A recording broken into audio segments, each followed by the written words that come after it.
Ito yung diwata.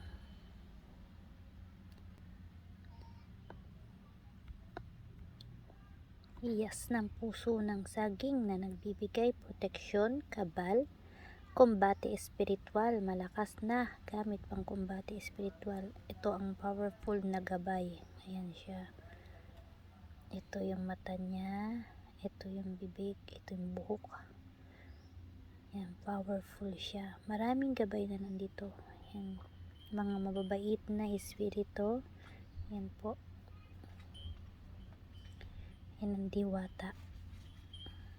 Ito yung katawan niya. Ito yung pakpak. Ito ay napakainam, pamproteksyon, pangkalinisan ng buti, pampalubag loob. Ayan pa oh. Pinaka gusto ko dyan yung dragon na yan. Malakas. Ang bertud na taglay. Lakas ng aura niya.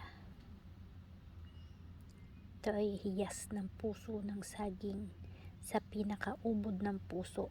Yung kitang-kitang mga gabay. Diwata, dragon, mata, ayan o. Maganda.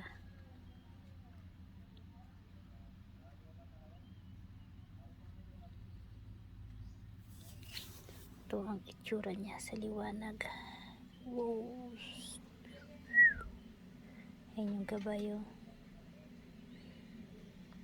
Ganda.